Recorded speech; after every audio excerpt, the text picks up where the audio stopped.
마태복음 1장 전체입니다. 시작. 아브라함과 다윗의 자손 예수 그리스도의 계보라. 아브라함이 이삭을 낳고 이삭은 야곱을 낳고 야곱은 유다와 그의 형제를 낳고 유다는 다마르에서 베레스와 세라를 낳고 베레스는 헤스본을 낳고 헤스본은 남을 낳고 남은 아비나답을 낳고 아미나답은 나손을 낳고 나손은 살모를 낳고 살모는 나합에게서 보아스를 낳고 보아스는 누색에 오벳을 낳고 오벳은 이세를 낳고 이세는 다윗의 왕을 낳은 다윗은 우리아의 아내에게 솔로몬을 낳고 솔로몬은 르호보암을 낳고 르호보암은 아비야를 낳고 아비야는 아사를 낳고 아사는 여호사밧을 낳고 여호사밧은 요람은 우시아를 낳고 우시아는 요담을 낳고 요담은 아하스를 낳고 아하스는 히스기야를 낳고 히스기야는 므낫셋을 낳고 므낫셋은 암몬을 낳고 암몬은 요시야를 낳고 바벨론으로 사로잡혀갈 때 요시야는 여고냐와 그의 형제들을 낳으니라. 바벨론으로 사로잡혀간 후에 여고냐는 스알디아를 낳고 스알디아는 스룹바벨을 낳고 스룹바벨은 아비옷을 낳고 아비옷은 엘리야김은 아수르를 낳고 아수르는 사독을 낳고 사독은 아킴을 낳고 아킴은 엘리옷을 낳고 엘리옷은 엘리야사를 낳고 엘리야사는 mat단을 낳고 mat단은 야곱을 낳고 야곱은 마리아의 남편 요셉을 낳으니라. 마리아에게서 그리스도라 칭하는 예수가 나시니라. 그런즉 모든 대수가 아브라함부터 다윗까지 연례되어 다윗부터 바벨론으로 사로잡혀갈 때까지 연례되어 바벨론으로 사로잡혀간 후부터 그리스도까지 연례되더라. 예수 그리스도의 나심은 이러하니라. 그의 어머니 마리아가 요셉과 약혼하고 동거하기 전에 성령으로 잉태된 것이 나타났더니 그의 남편 요셉은 의로운 사람이라 그를 드러내지 아니하고 가만히 끊고자 하여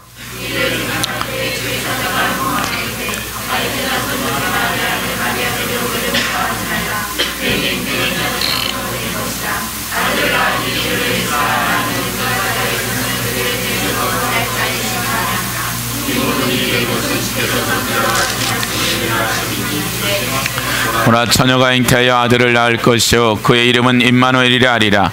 하였으니 이를 번역한 적 하나님이 우리와 함께 계시다 함이라. 요셉이 잠에서 깨어 일어나 주의 사자의 부모대로 행하여 그의 아내를 데려왔으나 아들을 낳기까지 동침하지 아니하더니 나음의 이름을 우리가 이제 임마누엘에 대한 것들을 이제 계속 공부하고 있는데 세 번째 시간인데 이제 다시 우리가 이사야서 7장으로 가볼까요? 7장 14절 같이 한번 한 목소리를 읽어볼까요? 10절부터 14절까지 같이 읽죠. 시작. 여호와께서 또 아하스에게 말씀하여 이르시되 너는 내 하나님 여호와께 한 진주를 구하되 깊은 데서든지 높은 데서든지 구하라 하시니 아하스가 이르되 나는 구하지 아니하겠나이다. 나는 여호와를 시험하지 아니하겠나이다 한지라. 이사야가 이르되 다윗의 집이여 원하건대 들을지어다. 너희가 사람을 괴롭게 해서 그것을 작은 일로 여겨 또 나의 하나님을 괴롭게 하려 하느냐. 그러므로 주께서 친히 진조를 너에게 주실. 보라 처녀가 잉태하여 아들을 낳을 것이요 그의 이름을 임마누엘이라 하랴. 우리가 이제 먼저 복습하고 오늘 말씀 보겠는데 이제 이 아하스에게 주신 임마누엘이라는 이 단어는 하나님이 징계와 하나님의 어떤 심판에 대한 메시지로 주었던 이 임마누엘에 대한 징표에 대한 구체적인 내용들을 이제 북쪽 이스라엘과 이 북쪽 이스라엘과 아람에 대한 멸망을 얘기할 뿐만 아니라 또 이제 이것이 아하스가 하나님을 의지하지 아니하고 아수르를 의지했을 때 당장에는 그 급한 분은 끌지 못하는 결국은 아수르가 유다까지도 심판할 거라는 이와 같은 8장의 메시지를 이제 얘기하고 또 이제 이사야의 자기 두 아들의 이름과 본인의 이름이 또 증표가 되겠다. 그래서 스알야습과 마하살랴 하스바스라는 이와 같은 얘기를 하면서 이제 8장 후반절에 가보면 이제 이들에게 고난과 흑암이 깊어질 것이라는 빛이 하나도 없이 깜깜한 영적 상태를 이제 8장 후반절에 계속해서 이들이 하나님을 떠난 유다 백성들이 영적인 소경이 되어진 그런 소경의 상태를 이제 비유하고 쭉 끌고 가면서 그들에게 하나님의 심판에 대한 구체적인 유다에 대한 얘기를 하고 9장 1절로 가보죠. 9장 1절로부터 7절까지 같이 한 목소리 읽어볼까요? 시작. 전에 고통받았던 자들에게 흑암이 없으리로다. 옛적에는 여호와께서 스불론 땅과 납달리 땅이 멸시를 당하였다 하였더니 후에는 해변 길과 요단 저쪽 이방 갈릴리를 영화롭게 하셨느니라. 흑암에 행하던 백성이 큰 빛을 보고 사망의 그늘진 땅에 거주하던 자에게 빛이 비추도다. 주께서 이날을 장성하게 하시며 그 즐거움을 더하게 하셨으므로 출산한 즐거움과 탈취물을 나눌 때 즐거움같이 그들이 주 앞에 즐거워하오니 이는 그들이 무겁게 먼 멍에와 그들의 어깨의 채찍과 그 압제자의 막대기를 주께서 꺾으시되 미디안의 날과 같이 하셨습니다.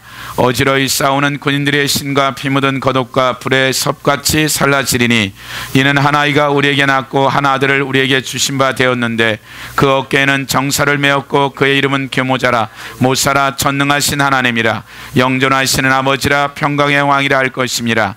그 정사와 평강의 도함이 무궁하며 또 다윗의 왕자와 그의 나라에 군림하여 그 나라를 굳게 세우고 지금 이후로 영원히 정의와 공의로 그것을 보존하실 것이라. 만군의 여호와의 열심히 이를 이루시리라.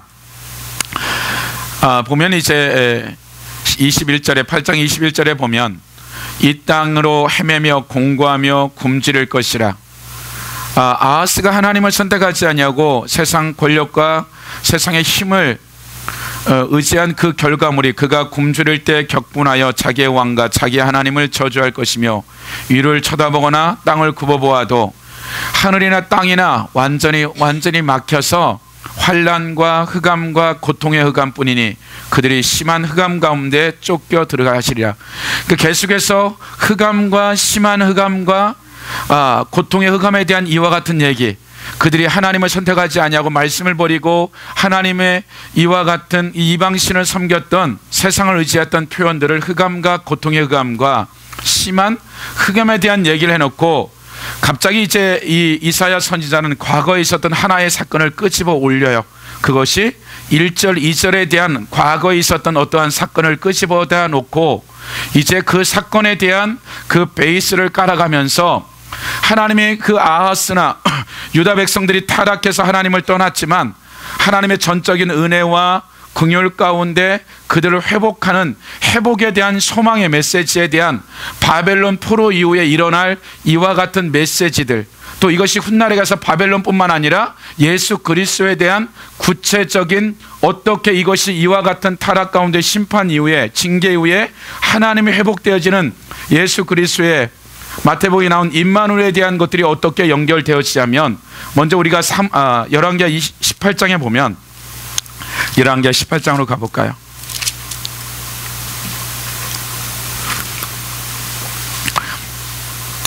이제 우시야, 요담, 아하스 때 이제 나라가 완전히 멸망을 향했죠.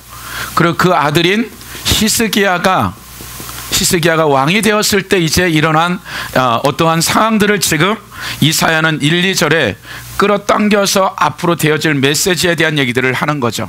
먼저 1절부터 우리가 12절까지 아버지가 이와 같은 타락을 하고 아수르의 속국이 되어지는 이 모든 것들 가운데 하나님을 믿고 말씀대로 살았던 이 히스기야가 어떻게 하나님의 나라가 회복되어지에 대한 그 사실들에 대한 사실들을 12절까지 1절부터 얘기하고 있어요. 1절부터 볼까요? 시작. 이스라엘의 왕 엘라의 아들 호세아 세 3년 유대왕 아하스의 아들 히스기야가 왕이 되니 그가 왕이 될 때 나이가 25세라. 예루살렘에서 29년간 그의 어머니의 이름은 아비오요 스가랴의 딸이더라. 히스기야가 그의 조상 다윗의 모든 행위와 같이 여호와께서 보시기에 정직해가 행하여 산당을 제거하며 주상을 깨뜨리며 아세라 묵상을 지키며 모세가 만들었던 놋뱀을 이스라엘 자손이 이때까지 향하여 분향함으로 그것을 부수고 루스단이라 일컬었더라. 히스기야가 이스라엘 하나님 여호와를 의지하였는데 그의 전후 유다 여러 왕 중에 그러한 자가 없었으니 곧 그가 여호와께서 연합하여 그에게 떠나지 아니하고 여호와께서 모세에게 명하신 계명을 지켰더라. 여호와께서 그와 함께 하심에 그가 어디로 가든지 형통하더라. 저가 아스루 왕을 배반하고 섬기지 아니하였고 그가 블레셋 사람들을 쳐서 가사와 그 지방에 이르고 망대에서부터 견고한 성까지 이르렀더라. 히스기야 왕 제4년 곧 이스라엘 왕 엘라는 그들이 하나님 여호와의 말씀을 듣지 아니하고 그의 언약과 여호와의 종 모세가 명령한 모든 것을 따르지 아니하였다. 지금 아하스가 그의 아들이 이제 하나님 앞에 모든 우상을 제거하고 심지어는 모세의 지팡이 놋뱀까지도 완전히 조각을 만들어서 부숴버리고 5절에 보면 히스기야가 이스라엘 하나님 여호와를 의지하였는데 그의 전후 유다 여러 왕 중에 그러한 자가 없었으니 엄청난 종교개혁을 일으킨 거죠. 그의 아버지의 최악의 상태에서 아수르의 속국이 되어지고 언약까지 동맹까지 맺어진 이 상태에서 하나님을 의지하여서 6절에 보면 곧 그가 여호와께 연합하여 그에게 떠나지 아니하고 여호와께서 모세에게 명령하신 계명을 지켰더라. 그랬더니 여호와께서 그와 함께 하심에 그가 어디로 가든지 형통하더라. 저가 아수르 왕을 배반하고 섬기지 아니하고. 왜냐하면 이 말은 무슨 얘기냐면 아버지 아하스가 이와 같은 아수르와 지배국과 피지배국 사이에 이와 같은 언약을 맺은 이것을 최악의 이미 이 북쪽 이스라엘과 아람과 주변 나라를 완전히 정복하고 있는 거대한 공룡과 같은 이에게 이 히스기야가 가감하게 나는 너와 언약을 파괴하겠다라는 이 말은 곧 이제 죽음과 같은 거죠. 감히 히스기야가 하나님을 의지하고 이런 선택을 하는 엄청난 이 선택 가운데 하나님이 히스기야 편을 들어서 평강을 누리게 돼요. 근데 또 하나 이제 갖고 오는 것은 뭐냐면 그렇게 했더니 그가 블레셋 사람들을 쳐서 가사와 그 사방에 이르러 망대부터 경관성까지 이르렀더라. 근데 이제 그 북쪽 이스라엘 히스기야 왕 제4년 곧 이스라엘 왕 엘라의 아들 호세아가 제7년에 아스로 왕 살마네셀이 사마리아에 올라와서 에워쌌더라. 그러니까 이미 이 말은 무슨 얘기냐면 이미 북쪽 이스라엘도 남유다처럼 속국이 되어졌는데 이들이 동일하게 어떤 반역을 일으켜서 이렇게 됐는데 다시 아수르가 와서 완전히 쓸어버리는 이와 같은 현상들을 이 히스기야는 여전히 이 아수르 언약을 파괴했는데 여기에 유다는 손을 못 대고 이들도 동일한 이런 반역을 일으켰는데 아수르가 와서 여기는 완전히 쓸어버리는 이런 일들이 벌어졌는데 유다는 유지하고 있다라는 거예요. 다시 보면 10절 3년 후에 그 성읍이 함락되니 이제 북쪽 이스라엘이 완전히 멸망당했던 722년도를 지금 두고 얘기하는 거죠. 3년 후에 그 성읍이 함락되니 곧 히스기야 왕 제6년이요 이스라엘 왕 호세아 제9년에 사마리아가 함락되매 아스르 왕이 이스라엘을 사로잡아 아수르에 이르러 고산 강가에 있는 할라와 하볼과 메대 사람의 여러 성읍에 두었으니 11절 우리가 계속 배웠던 것들 아수르는 교차 이주 정책으로서 그 나라를 여러 나라를 다른 나라 소련이나 중국이나 이렇게 옮기듯이 민족 말살 정책 가운데 이민 이주를 시켜서 완전히 혼혈을 시키는 그와 같은 일들을 지금 11절에 말한 거죠. 다시 보면 아스르 왕이 이스라엘을 사로잡아 아수르에 이르러 고산강가에 있는 할라와 하볼과 메대 사람의 여러 성읍에 두었으니 그럼 이렇게 된 북쪽 이스라엘이 이렇게 된 근본적인 이유가 뭐냐면 이는 그들이 북쪽 이스라엘이 하나님 여호와의 말씀을 듣지 아니하고 그의 언약과 여호와의 종 모세가 명령한 모든 것을 따르지 아니하. 그러니까 군사력이나 어떠한 문제가 아니라 이 북쪽 이스라엘이 이렇게 초토화된 근본적인 이유는 하나님의 말씀에서 떠났기 때문에 이런 결과가 나왔다라고 이 모든 평가에 대한 결론을 지금 얘기하고 있는데 그리고 나서 이제 왕이 된 히스기야 왕이 된 14년 뒤에 일어난 일이죠. 13절로 16절까지 같이 읽어볼까요? 시작. 히스기야 왕 제14년에 아스르 왕 사네립이 올라와서 유다의 모든 견고한 성읍들을 쳐서 점령한 유다 왕 히스기야가 라기스로 사람을 보내어 아스르 왕에게 이르되 내가 범죄하였나이다. 나를 떠나 돌아가소서. 왕이 내게 세우시는 것을 아스르 왕이 곧 은 300달란트 금 30달란트를 정하여 유다 왕 히스기야에게 내게 안지라. 히스기야가 이에 여호와의 성전과 왕궁 곳간에 있는 은을 다 주었고 또 그때 유다 왕 히스기야가 여호와의 성전문의 금과 자기가 모든 기둥에 입힌 금을 벗겨 모두 아스르 왕에게 주었더라. 그러니까 지금 히스기야 왕 제14년에 아스르의 왕 사네립이 올라와서 유다의 모든 견고한 성을 쳐서 점령하며 그러니까 지금 예루살렘을 중심으로 이 주변 성읍이 46개 성읍 정도가 되어졌는데 이미 46개 성읍은 초토화되어지고 이 아스르 왕은 나기스라는 이곳에 베이스 캠프를 치고 그 전쟁의 전략적 본부를 나기스에 놔두고 이제 계속해서 이 주변 모든 애굽서부터 이 모든 전쟁을 치르고 있는 것들이죠. 그러니까 지금 14년이 됐을 때 유다 성읍들을 지금 아스르 왕에게 맡겼다는 이 말은 히스기야 왕 14년 졌을 때 무엇인가 한간이 죄를 져서 하나님이 징계한 게 아니라 이미 10년든 11년이든 이전서부터 서서히 하나님의 말씀을 버리고 계속해서 하나님의 경고와 징계가 있는데도 불구하고 히스기야가 말을 듣지 아니하니까 이제 하나님이 마지막 카드를 쓴 거죠. 유다 성읍을 일단은 하나님이 심판을 해버렸어요. 그리고 덜렁 이제 예루살렘 성읍 하나만 딱 남았을 때 히스기야가 이런 상황 가운데 하나님 앞에 찾아가지 아니하고 히스기야가 협상을 하죠. 세상 방법을.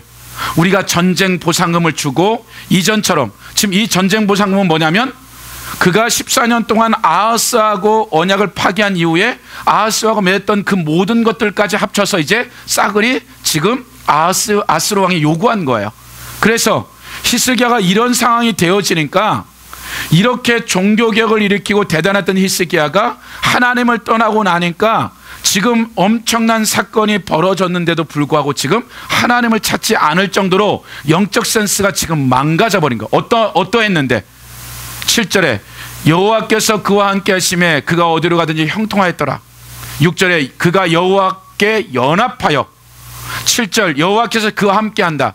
전능하신 하나님 임마누엘 되신 하나님이 함께 했을 때, 연합되어졌을 때도 있었지만 그가 그 연합과 전능하신 하나님을 떠났을 때 하나님이 이런 징계조차도 감지 못하는, 하나님이 내게 오라고 한 그 사인조차 감지할 수 없는 지금 영적 센스가 다 망가져서 고작 히스기야가 한 방법이 뭐냐면 협상이었어요. 그래서 협상 어떻게 쓰면 좋겠냐. 14절 유다의 왕 히스기야가 나기스로 사람을 보내어, 아수르의 베이스 캠프죠. 전쟁. 아수르 왕에게 이르되 내가 범죄하였나이다. 나를 떠나 돌아가소서. 그러니까 지금 얘기하는 건 히스기야가 하나님께 범죄했지 아수르 왕에게 범죄한 게 아니지. 이 전쟁을 한 것들이. 왕이 내게 지시하는 것을 내가 당하리이다 했더니 아수르 왕이 곧 은 300달란트와 금 30달란트를 정하여 유다 왕 그래 좋아, 그럼 협상할 테니까 300은 달란트와 30금 달란트를 보내면 그래 내가 너희들하고 다시 이전 너희 아버지와 언약을 맺었듯이 이런 관계에 들어갈게. 그리고 일단 돈을 받아 챙기고 나서 아하스 왕은 쓸어버리라 그런 거예요. 그 다음에 나오는 것들이 17절부터 우리가 같이 한번 보면 17절부터 우리가 쭉 읽어보면 알 거예요. 35절까지 같이 읽어볼까요? 천천히 시작. 아스로 왕 다른과 납사기로 하여금 대군을 거느리고 나기스에서부터 예루살렘으로 가서 히스강을 치할 그들이 예루살렘으로 올라가니라. 그들이 올라가서 인문수도 곁 고 세탁자의 밭에 있는 큰 길에 이르러 서니라. 그들이 왕을 부르며 힐기야 아들로서 왕국의 책임자인 엘리야김, 서기관 셈나와 납사게가 그들에게 이르되 너희는 히스기야에게 말하다. 대왕 아스루 왕의 말씀이 내게 의뢰하는 이 의뢰가 무엇이냐. 내가 싸울 만한 계기와 용력이 있다 하다마는 이는 입에 붙은 말뿐이라. 내가 이제 누구를 의뢰하고 나를 반역하였느냐. 이제 내가 너를 위하여 저 상한 갈 때 지팡이 애굽을 의뢰하도다. 사람이 그것을 의지하면 그의 손에 찔려 들어갈지라. 애굽의 왕 바로는 그에게 의뢰하는 모든 자에게 이와 같으니라. 너희가 내게 이르기를 우리는 우리 하나님 여호와를, 히스기야가 그들의 산당들과 제단을 제거하고 유다와 예루살렘 사람에게 명령하기를 예루살렘 이 제단 앞에서만 예배라 하지 아니하였느냐 하셨나니 청하건대 이제 너는 내 주 아스루 왕과 내기하라. 내가 만일 말을 탈 사람을 낼 수 있다면 나는 내게 말 2,000마리를 주리라. 내가 어찌 내 주의 신하 중 지극히 작은 지휘관 한 사람인들 물리치며 애굽을 의뢰하고 그 병거와 기병을 얻을 듯하냐. 내가 어찌 여호와의 뜻이 아니고야 이제 이것을 멸하러 올라왔겠느냐. 여호와께서 전에 내게 이르시되 이 땅으로 올라와서 쳐서 멸하라 하셨느니라 하는지라. 힐기야 아들 엘리야김과 셈나와 요아가 납사게에 이르러 청하건대 아람 말로 우리 성에 있는 백성이 듣는 데서 유다의 말로 우리에게 말씀하지 마옵소서. 납사게가 그에게 이르되 내 주께서 내 주와 내게만 이 말을 하라고 나를 보내신 것이냐. 성위에 앉은 사람들도 너희와 함께 자기의 대변을 먹게 하고 자기의 소변을 마시게 할 것이 아니냐 하고, 납사게가 드디어 일어서서 유다의 말로 크게 소리질러 불러 이르되 너희는 대왕 아스루 왕의 말씀을 들으라. 왕의 말씀이 너희는 히스기야에게 속지 말라. 그가 너희를 내 손에 건져내지 못하리라. 또한 히스기야가 너희에게 여호와를 의뢰하려 함을 듣지 말라. 그가 이르기를 여호와께서 반드시 우리를 건지시리라. 이 성읍이 아수르 왕의 손에 함락되지 아니하게 하시리라 할지라도 너희는 히스기야의 말을 듣지 말라. 아수르 왕의 말씀이 너희는 내게 항복하고 내게 나아오라. 그리하고 너희는 각각 그의 포도와 무화과를 먹고 또한 각각 자기의 우물물을 마시라. 내가 장차 와서 너희를 한 지방으로 옮기리니 그것은 너희 본토와 같은 지방, 곧 곡식과 포도주가 있는 지방이요 떡과 포도원이 있는 지방이요 기름나는 감람과 꿀이 있는 지방이라. 너희가 살고 죽지 아니하리라. 히스기야가 너희를 설득하여 이르기를 여호와께서 우리를 건지시려 하여도 히스기야에게 듣지 말라. 민족들의 신들 중에 어느 한 신이 그의 땅을 아수르 왕의 손에 건진 자가 있느냐? 하맛과 아르밧의 신들이 어디, 스발 아닌가 헤나와 아와 신들이 어디 있느냐? 그들이 사마리아를 내 손에 건졌느냐? 민족의 모든 신들 중에 누가 그의 땅을 내 손에 건졌기에 여호와가 예루살렘 내 손에 건지겠느냐 하셨느니라. 그러나 백성이 잠잠하고 한마디도 그에게 대답하지 아니하니 이는 왕의 명령에 대답하지 말라 하였습니다. 이에 hil기야의 아들로서 왕국 내의 책임자인 엘리야김과 서기관 셈나 아삽의 아들 사간 요아가 옷을 찢고 히스기야에게 나가서 납사게의 말을 이제 사신이 와서 항복하라는 거죠. 이제 그 어떤 부분들에 대한 얘기들을 하는데 심리전과 이 모든 것들을 지금 유다 왕이 히스기야가 무엇을 했는지조차도 아는 거죠. 하나님이 도와줄 거다 이런 수많은 얘기들을 했다는 얘기들을 지금 얘기하는데 절대 그런 일이 없을 것이다. 21절에 보면 이제 내가 너를 위하여 저 상한 갈대 지팡이 애굽을 의뢰하다. 그러니까 나름대로는 애굽 쪽에 파발을 띄웠다라는 거야. 우리를 좀 도와달라고. 근데 애굽 와봤자 소용이 없다. 절대 우리와 싸워봤다 치니까 애굽도 소용없다는 얘기를 하고 나서 그 다음에 뭐라고 얘기하냐면 22절에 너희가 내게 이르기를 우리는 우리 하나님 여호와를 의뢰하노라 하리라마는 히스기야가 그들의 산당들과 제단을 제거하고 유다와 예루살렘 산에게 명령하기를 예루살렘 이 제단 앞에서만 예배를 하지 아니하느냐 하셨나니 청하건대 이제 너는 내 주 아수르 왕과 내기 한번 해보자. 내가 만일 말 탈 사람이 있다면 2,000마리 말을 줄 테니까 우리가 한번 같이 동등한 입장에서 전쟁을 해보자. 근데 말을 줘도 너희가 전쟁할 군사가 없고 말 탈 사람이 없다라고 지금 너희들의 군사력이 얼마나 한계점에 와 있는지에 대한 그들의 어떤 지금 정신적인 그 영적인 상태나 그들의 군사력이나 이 모든 것들을 지금 알고 있다는 얘기는 지금 유다의 모든 상태를 거울 보듯이 다 보고 있는 거죠. 그리고 그 예루살렘 성읍에 있는 이들과 대화를 하는 이 대화 내용들을 지금 이 듣는 신하들만 듣는 것이 아니라 백성들도 다 듣고 있는 거죠. 24절 내가 어찌 내 주의 신하 중 지극히 차근차근 한 사람인들 물리치며 애굽을 의뢰하고 그 병거와 기병을 얻을 듯하냐. 그러니까 지금 히스기야가 쓸 수 있는 모든 카드를 썼다라는 거예요. 애굽도 파발을 보내서 우리를 좀 도와줬으면 좋겠다. 근데 이 내용까지도 지금 누가요? 아수르가 알고 있다는 거예요. 그러고 나서 이제 25절 다시 보면 내가 어찌 여호와의 뜻이 아니오고야. 지금 무슨 얘기를 하고 있냐면 아수르의 야 내가 너희들을 이렇게 유다를 친 것은 하나님 여호와 하나님이 시킨 일이다 라고 지금까지 얘기하는 거예요. 하나님이 도구로 쓴 것은 맞아요. 근데 도구로 썼는데 이걸 통해서 히스기야가 돌이켜 하나님께 나오길 원해서 징계한 것이지 완전히 도구로만 써 쓸어버리는 게 아니었죠.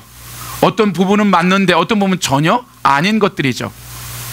그러니까 이방인인 아수르조차도 여호와 하나님이 너희들을 치라고까지 알고 있는데 지금 히스기야는 못 알아듣고 있었다는 거죠.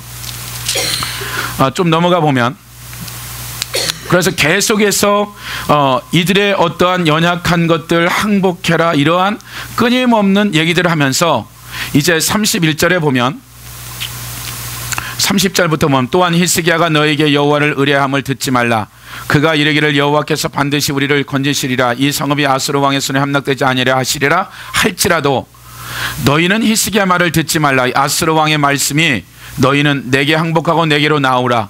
그리하고 너희는 각각 그 포도와 무화과를 먹고 또한 각각 자기의 우물의 물을 내가 예루살렘은 너희들 죽이지 않겠다. 너희들에게 생명을 보장하고 좋은 땅에 이주시켜서 행복하게 살 테니까 그 히스기야 왕 말 듣지 말고 전체 백성들과 군인들을 항복하라고 지금 얘기하는 거죠. 이 32절 내가 장차 와서 너희를 한 지방으로 옮기리니 그것은 너희 본토와 같은 지방, 그러니까 유다 땅과 같은 지방, 곧 곡식과 포도주가 있는 지방이요, 떡과 포도원이 있는 지방이요, 기름 나는 감람꿀이 있는 지방이라.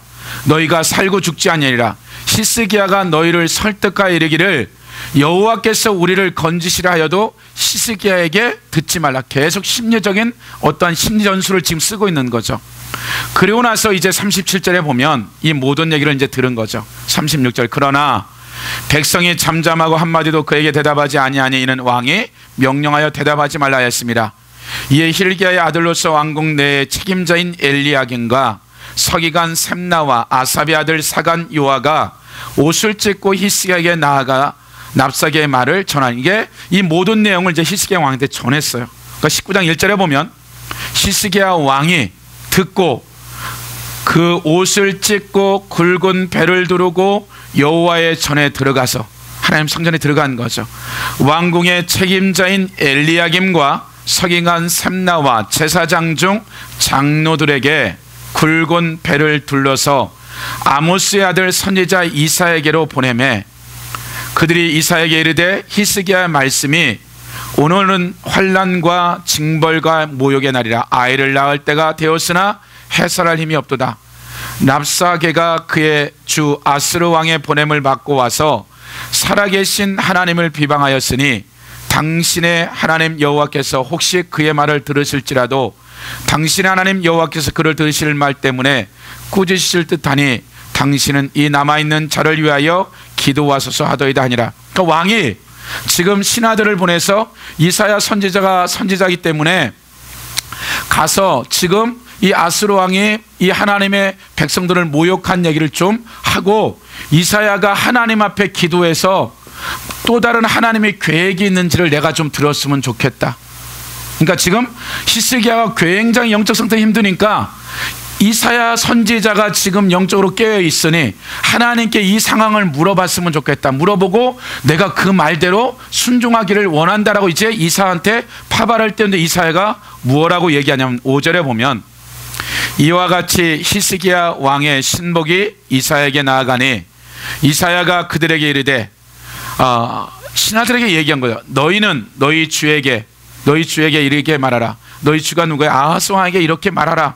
여호와의 말씀이 너는 아스루 왕의 신복에게 들은 바 나를 모욕하는 말 때문에 두려워하지 말라. 내가 한 영을 그 속에 두어 그애로 소문을 듣고 그의 본국으로 돌아가게 하고 또 그의 본국에서 그에게 칼에 죽게 하리라 하셨느니라 하더라. 짤막한 이제 두 마디 안에서 이사야는 절대로 예루살렘 망하지 않을 거다, 그리고 하나님이 도와줄 거라는 이 메시지를 듣고 있는 사이에 다시 납사게에게 가서 이제 또 다른 편지를, 아수르 왕의 편지를 들고 와서 이제 사내리의 그런 편지를 들고 와서 다시 한번 이 유다 왕과 백성들에게 또 조롱하는 이 내용들이 이제 8절부터 쭉 나와요. 우리가 19절까지 한번 볼까요? 13절까지 8절부터 13절까지 시작. 납사게가 돌아가다가 아수르 왕이 이미 나게스에 떠났담을 듣고 림나로 가서 아수르 왕을 만나 왕이 거기서 림나와 싸우는 중이었더라. 아수르 왕은 구스왕 디르하기가 당신과 싸우고자 나왔담을 듣고 다시 히스기야에게 사자를 보내며 이르되 너희는 유다 왕 히스기야에게 이같이 말하여 이르기를 내가 믿는데 하나님 예루살렘을 아수르 왕의 손에 넘기지 아니하겠다 하는 말에 속지 말라. 아수르의 여러 왕이 여러 나라에 행한 바 진멸한 일을 내가 들었나니 내가 어찌 구원을 얻겠느냐. 내 조상들이 멸하신 여러 민족과 고산과 하란과 넵산과 들라살에 있는 예덴 족속을 그 나라들의 신들이 건졌느냐. 하마다 왕과 아르바드 왕과 스바라임 성의 왕과 헤나와 아와 왕들이 다 어디 있느냐 하니. 그러니까 지금 무슨 얘기하냐면 다시 편지를 가지고 와서 지금 전쟁 중에 있기 때문에 다시 또 심리전을 피는 거죠.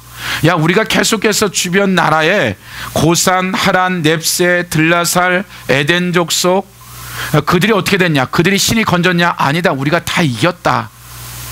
또 하마드 왕과 아르바드 왕, 스왈라임, 헤나와 아와의 왕들 어디 있냐?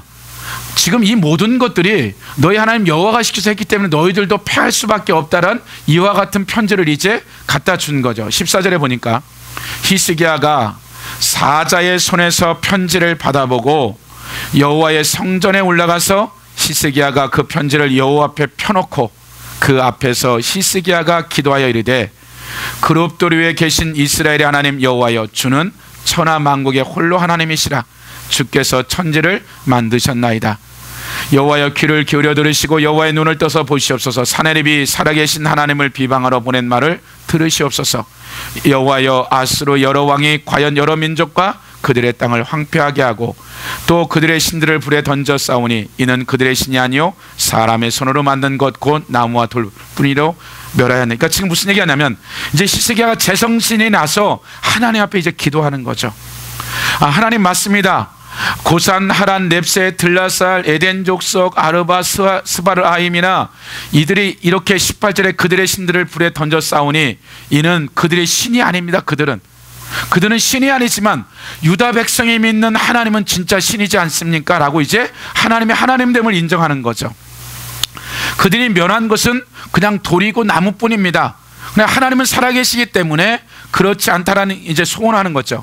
우리 하나님 여호와여, 원하건대 이제 우리를 그의 손에서 구원하옵소서. 그리하시면 천하 만국이 주 여호와가 홀로 하나님이신 줄 알리라 하니라. 이제 이와 같은 동일한 얘기를 듣고 이제 이사야가 하나님 앞에 나가서 기도하는 그런 내용들을 이제 기록하고 있죠. 20절에 보니까 아모스의 아들 이사야가 히스기야에게 보내 이르되 이스라엘 하나님 여호와의 말씀이 내가 아스루 왕 사네립 때문에 내가 기도하는 것을 내가 들었노라 하셨나이다. 그러니까 지금 무엇을 이사야가 한 말이 아니라 히스기야의 왕의 기도를 누가? 하나님이 들었다. 지금 누구의 기도를 원했던 거예요? 히스기야가 이사야의 어떤 응답도 중요하지만 히스기야가 스스로 하나님께 왔다는 것은 내가 지금 14년째 됐을 때 이런 심판이 있었는데 이전에 하나님 앞에 자잘못에 대한 회개를 하고 주님 앞에 돌이키는 이러한 시간들에 대한 시간들을 가졌다라는 거죠. 그러니까 하나님과의 관계가 끊어졌던 이 모든 것들이 제거되어지니까 히스기야 기도가 이제 상달되어졌다라는 것을 선지자를 통해서 이제 말씀하는 거죠. 21절에 보니까 여호와께서 아스루 왕에게 대하여 이같이 말씀하시기를 처녀딸 시온이 어디예요? 예루살렘이죠. 처녀딸 시온이 너를 멸시하며 너를 비웃으며 딸 예루살렘이 너를 향하여 머리를 흔들으니라. 그러니까 여러분들이 이제 딸 시온 딸 예루살렘이라 하는 이유가 뭐냐면 그 성이 여성 명사예요. 예루살렘이. 그리고 예루살렘이 나중에 예루살렘이 이제 신부가 되어지는 거죠. 새 예루살렘에 예수 그리스도가 신랑이기 때문에 그런 어떠한 성수에 대한 것들을 이렇게 딸이라고 그래서 표현하는 거예요. 22절에 보니까 내가 누구를 꾸짖으며 비방하였느냐, 누구를 향하여 소리를 높이며 눈을 높이 떴느냐, 이스라엘의 거룩한 자에 그리하였도다. 내가 사자들을 통하여 주를 비방하여 이르기를 내가 많은 병거를 거느리고 여러 산꼭대기에 올라가며 내 발은 깊은 것에 이르러 높은 배경목과 아름다운 잣나무를 베고 내가 그 가장 먼 곳에 들어가며 그의 동산 무성한 숲에 이르리라. 내가 땅을 파서 이방의 물을 마셨고 나의 발바닥으로 애굽에서 모든 강물을 말려놓으라 하였다. 애굽의 모든 강물을 말렸다. 무슨 얘기야? 출애굽을 지금 연상케 하는 거예요. 내가 이전에 모세를 출애굽했듯이 그 출애굽 때 내 전능함을 애굽의 징계를 내렸듯이 이제 내가 아수르에게 애굽에게 행했듯이 내가 너에게 모세와 같이 히스기야에게 하겠다라고 지금 예언적 메시지를 모세를 통해서 과거에 일어났던 애굽의 사건을 들먹으면서 내가 너에게 이런 모세와 함께 했던 것처럼 이 히스기야 너와 함께 했다는 이 메시지를 듣는 거죠. 내가 듣지 못하였느냐? 이 일은 내가 태초부터 행하였고 옛날부터 정한 바라. 이제 내가 이루어 너로 견고한 성을 멸하여 무너진 돌무더기가 되게 합니다. 그러므로 거기에 거주하는 백성의 힘이 약하여 두려워하며 놀랐나니 그들은 들의 채소와 푸른 풀과 지붕의 잡초와 자라기 전에 시든 곡초같이 되었느니라. 내 거처와 내 출입과 내가 내게 향한 분노를 내가 아노니 내가 내게 향한 분노와 내 교만한 말이 내 귀에 누구의? 아수르 왕의 교만한 말이 누구의? 내 귀에 들렸고 히스기야 너의 기도가 내 귀에 들렸다. 그러므로 내가 갈고리를 내 코에 꿰고 재갈을 내 입에 물려 너를 오던 길로 누가? 하나님이 이제 아수르 왕을 어떻게 하겠다? 갈고리를 그 짐승을 갈고리의 코에 끼듯이 그들을 재갈을 입에 물려서 하나님 어떻게 되다? 강제로 그 나라로 돌려보내겠다. 29절, 그 진조를 내가 이 승리의 진조에 대한 징표를 주겠다. 또 내가 내게 보일 진조가 이러하니 너희가 금년에는 스스로 자라난 것을 먹고 내년에는 그것에 난 것을 먹되 제3년에는 심고 거두며 포도원을 심고 나라가 평안해져서 이제 농사를 지을 수 있는 태평성대가 이룰 것이라는 지금 징표를 주겠다라고 지금 얘기하는 거죠. 유다 족속 중에서 피하고 남은 자는 다시 아래로 뿌리를 내리고 위로 열매를 맺을지니라. 남은 자는 스알 야습은 하나님을 신뢰하고 히스기야처럼 회개하고 돌아온 그런 남은 자는 뿌리를 내리고 식물이 자라듯이 열매를 맺듯이 그러한 일들이 벌어질 것이다. 남은 자는 예루살렘에서부터 나올 것이요 피하는 자는 시온산에부터 나오리니 여호와의 열심히 일을 이루리라 하셨나이다 하니라. 그러니까 하나님의 열정과 열심히 어떻게 하겠다? 구원하겠다. 그러므로 여호와께서 아수르 왕을 가르쳐 이르기를 그가 이 성에 이르지 못하며 예루살렘 성에 이르지 못하며 이리로 와서 화살을 쏘지 못하며 방패를 성을 향하여 세우지 못하며 치려고 토성을 아예 예루살렘 성 근처에도 못 오고 끝날 거다. 그러기 때문에 이사야 선지자 너는 히스기야 가서 두려워하지 말라고 가서 지금 히스기야가 기도하고 있는데 가서 말해줘라라고 지금 얘기하는 거죠. 오던 길로 돌아가고 이 성에 이르지 못하리라 하였으니 이는 여호와의 말씀이니라. 내가 나와 나의 종 다윗을 위하여 이 성을 보호하여 구원하리라 하셨나이다 하였더라. 이 밤에 어떤 밤에 지금 히스기야가 기도하고 있고 이사야가 기도하고는 이 밤에 여호와의 사자가 나와서 아수르 진영 군사 18만 5천 명을 친지라. 아침에 일찍이 일어나 보니 다 송장이 되었더라. 아수르 왕 사네립이 떠나 돌아가서 니느웨에 거주하더니 그가 그의 신 니스록의 신전에서 경배할 때 아드람 멜락과 사레셀이 그를 칼로 쳐 죽이고 아라라 땅으로 그들이 도망하며 그 아들 에살 하돈이 대신하여 왕이 되니라. 나라가 초토화돼서 어떻게 할 수 없는데 하나님 앞에 히스기야가 기도했더니 하나님이 그들의 군사력이나 그 어떤 것도 아니라 천군 천사들, 그러니까 우리가 망군의 여호와 했을 때 망군의 여호와는 전쟁을 하겠다라는 이 어떤 그 닉네임이죠. 그러니까 천사의 전쟁의 천사들을 보내가지고 한밤에 18만 5천 명을 지금 쓸어버린 거죠 지금. 그래서 사네립이 돌아갔는데 사네립이 자기 신하에게 암살을 당하고 죽어버리는 이 하나의 사건이 지금 끝난 거죠. 그럼 이제 우리가 하나 더 볼 게 뭐냐면 마태복음 4장으로 가보세요. 이제 공생애를 시작해서 40일 금식하고 아담과 하와가 넘지 못하던 육신의 안목에 이생에 자랑한 이 세 가지 시험에 대한 것을 예수 그리스도가 승리하고 나서 공생의 첫 번째 시작하는 그 임마누엘에 대한 기록이 4장 12절에 보면 예수께서 요한이 잡혔음을 들으시고 갈릴리로 물러가셨다가 나사렛을 떠나 스불론과 납달리 지경 해변에 있는 가버나움에 가서 사시니, 이제 지금 무슨 얘기를 하고 있냐면 이제 40일 금식을 끝나고 공적인 이제 공생의 첫 번째를 시작하는데 마태는 예수 그리스도의 공생의 시작이 어디요?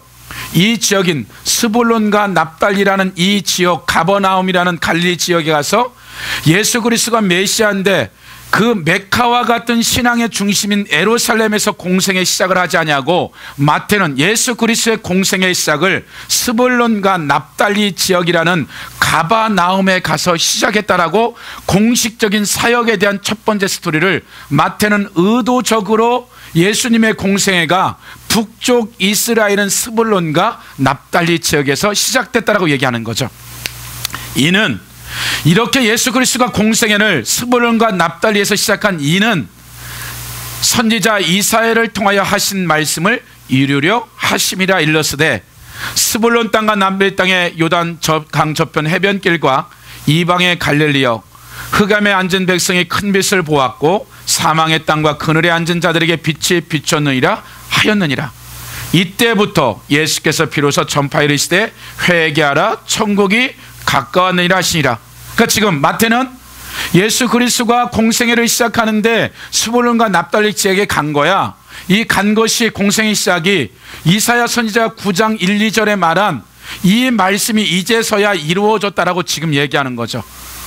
그러면 지금 마태는 임마누엘 되신 그 하나님이 지금 이 공생의 시작이 예루살렘의 메카인 이 베들레헴이나 유다 지역이 아닌 이미도 오래전에 멸망을 당해서 혼혈화된 그 스불론과 납달리 지역에서 공생애를 시작한 본질적인 그 본질 이유가 뭐냐면 이사야 선지자가 말한 이사야 9장 1, 2절을 완전히 이제 이루기 위해서 여기서 공생애를 시작한 것이다. 이사야서 다시 9장으로 가보세요. 마태는 영감안에서 그 가바람에 가서 공생애 시작한 것들을 그 근거를 이사야서 9장 1절에 보면 전에 고통받았던 자들에게 흑암이 없으리로다.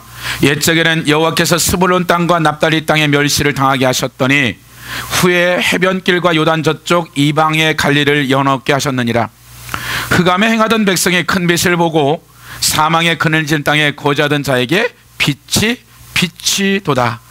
지금 무슨 얘기하냐면 전에 고통받았던 자들에게는 흑암이 없으리라. 옛적에는 여호와께서 스불론 땅과 납달리 땅을 멸시를 당하겠다. 이 스불론 땅과 납달리 땅을 하나님이 멸시했다라는 말은 이들이 하나님 앞에 죄를 지고 타락했기 때문에 이 땅을 하나님이 징계했다라고 얘기하는 거죠. 그러면 이 말이 무슨 징계했는데 후에 훗날에는 해변길과 요단 저쪽 이방인의 갈릴리를 영화롭게, 왜 이방인의 갈릴리라고 했냐면 이 지역이 북쪽 이스라엘 722년도에 멸망당하기 734년에서 732년도에 이미 북쪽 이스라엘 완전히 멸망당하기 12전에서 14년 전에 이 두 지파는 이미도 아수르의 행정구역이 되어진 거예요. 온전히 사마리아가 아수르에게 멸망당하기 이전에 12년에서 14년 전에 이미 스불론과 납달리 지역 두 지파는 행정구역이 북쪽 이스라엘의 행정구역이 아니라 아수르의 행정구역이 됐기 때문에 북쪽 이스라엘 사람들도 스불론과 납달리 사람들은 그들이 죄 때문에 아수르에게 속해서 완전히 여기는 이방화 돼버린 거예요. 그러니까 여기 있는 사람들을 아수르나 다른 나라로 이주시키고 이 아수르 사람들이 와서 이미도 722년 12년 14년 전에 여기는 이방화 됐다라는 표현을 이방이 갈릴리어라고 유대인들이 들었을 때 갈릴리 땅 했을 때 거기는 이미도 유대인들이 아닌 이방화 됐다라는 것이 북쪽 이스라엘 사람조차도 멸시하는 지파가 스불론과 납달리 지역 사람들이에요. 근데 그것이 어떻게 됐다? 요단 저쪽 이방인의 갈릴리를 영화롭게 하셨다. 흑암에 행하던 백성이 큰 빛을 보고 사망의 그늘질 땅에 거주하던 자의 빛이, 무슨 얘기예요? 이렇게 초토화돼서 어찌할 바를 모르는 이들에게 어떠한 역사 가운데 지금 이사야가 알고 있는 이렇게 734년 전후된 이들이 두 스불론과 납달리 지역에 멸망을 당해서 완전히 이방화된 이들에게 있어서 그들이 어떻게 할 수 없는 그 가운데 그들에게 어떠한 빛과 같은 은혜의 역사가 일어났다는 이것을 지금 끌고 들어오는 거예요. 열왕기하 15장 보세요. 29절부터 우리가 31절까지만 읽어볼까요? 구약 588페이지 15장 29절로 30절 시작.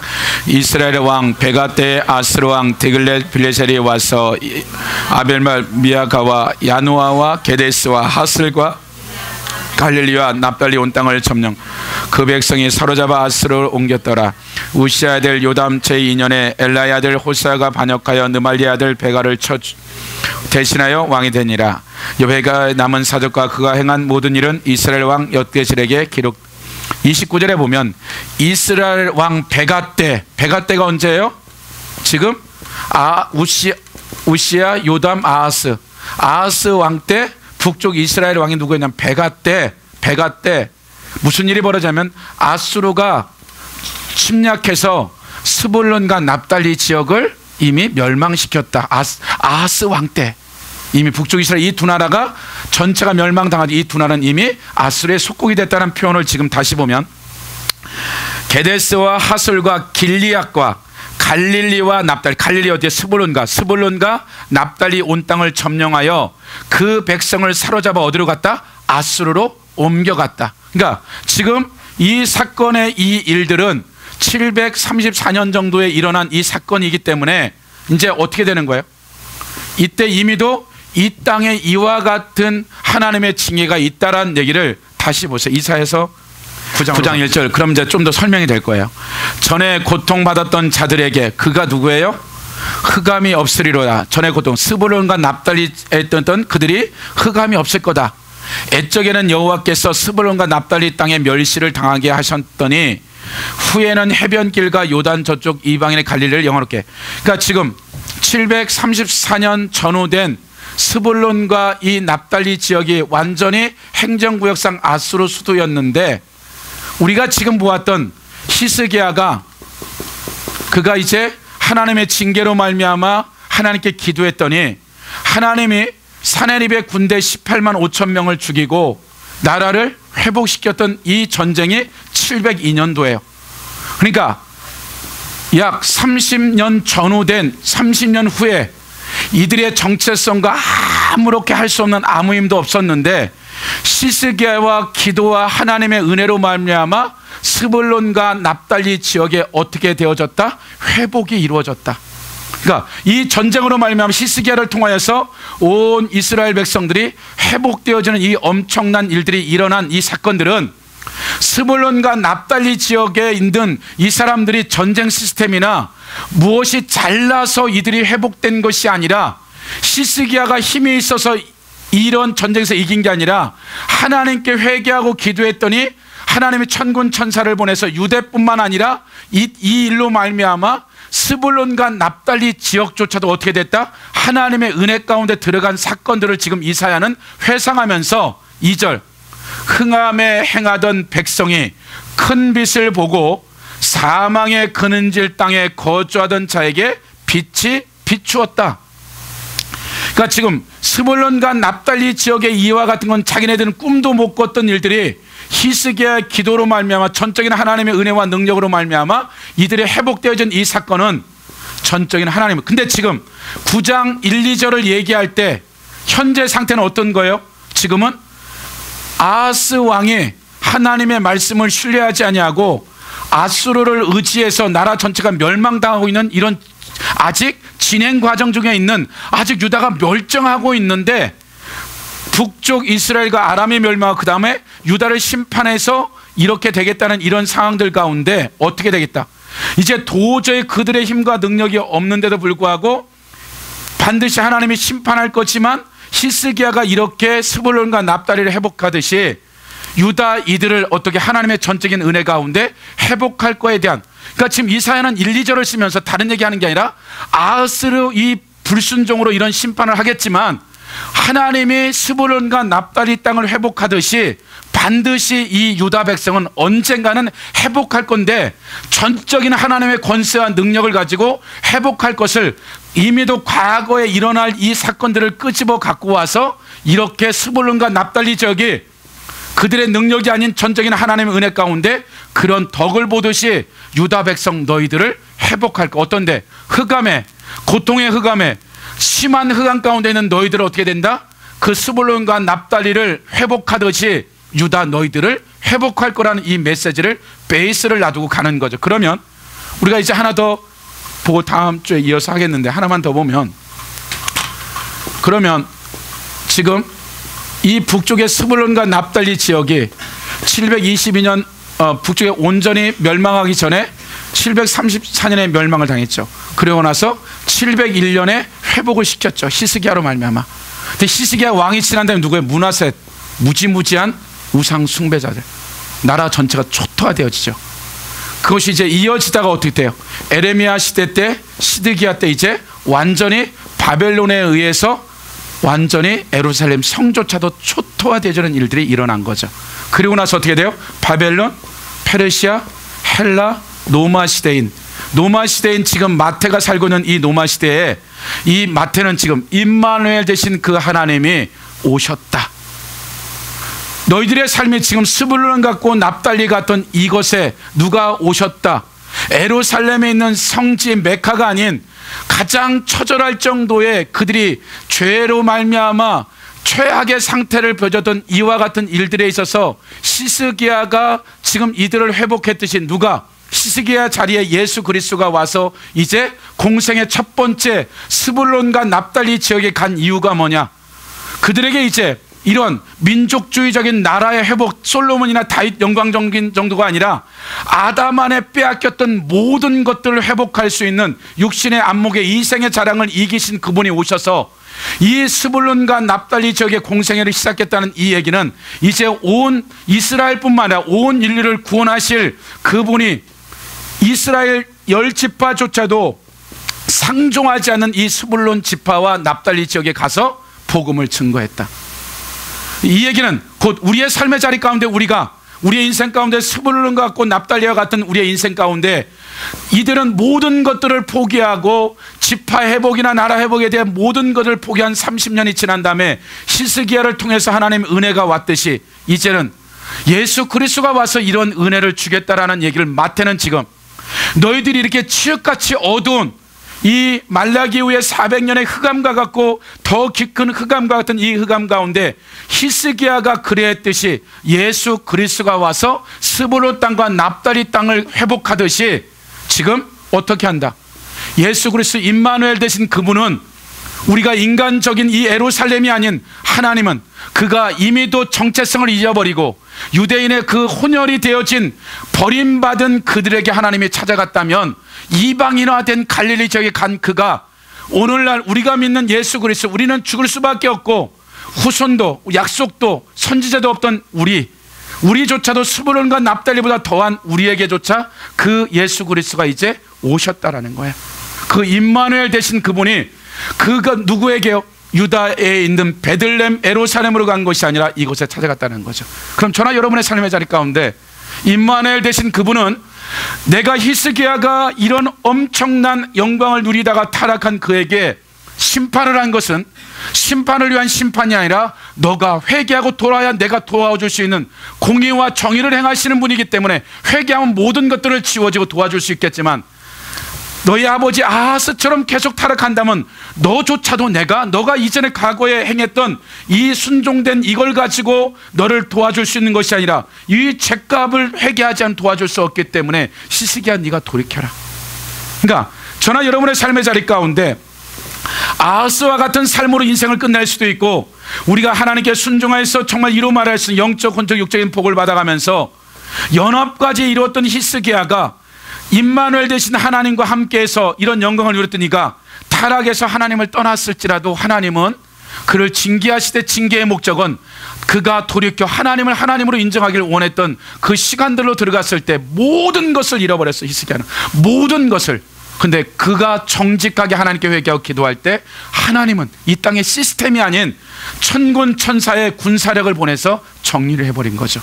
그러나 저나 여러분의 삶의 자리 가운데 언제든지 우리가 히스기야의 길로 갈 수 있고 아하스런 길로 갈 수 있고 정말 하나님 앞에 신앙생활 잘하다 우리가 곤두박질 칠 수 있지만 중요한 것은 하나님이 우리에게 기회를 준다는 거죠. 돌이켜라. 그리고 나를 따라와라. 그러면 우리의 삶에 어떠한 삶의 자리에 있든 하나님은 하나님 앞에 내가 하나님의 말씀과 법도대로 산다라는 그 결정을 내렸을 때 이 땅을 뛰어넘는 하나님의 임마누엘 되신 하나님이 지금 우리와 히스기야와 함께한 것처럼 스불론 땅과 납달리 지역을 공유를 베푸는 것처럼 동일하게 하나님 나는 내 인생이 끝났어요. 도저히 내 삶이 어찌 할 바를 모르는 스불론과 납달리 같은 내 개인과 가정과 내 자녀와 내 남편과 아내가 있을지라도 하나님은 내 생명이 죽는 그 순간까지 하나님 우리에게 스불론과 납달리에게 공유를 베푸듯이 히스기야의 기도로 스불론과 납달리가 되었듯이 내 남편이 내 아내의 기도로 내 아내가 내 남편의 기도로 내 자녀가 내 부모가 내 자녀의 기도로 말미암아 얼마든지 바꿀 수 있는 것이 우리가 생명에 붙어있는 한 하나님의 이 스불론 땅을 찾아갔듯이 임마누엘 되신 그분은 오늘날에도 그 가정에 한 사람이 깨어있는 그 한 사람 때문에 살려내는 역사, 한 교회 한 나라가 그러하듯이 우리가 그 임마누엘 되신 하나님을 우리가 내 삶 가운데 누릴 수 있고 영광 가운데 들어갈 거냐 아니면 그분이 나의 적이 될 거냐는 저나 여러분들이 매번 선택해야 돼요. 다음 주에 이어서 3절서부터 9절까지 하겠습니다. 우리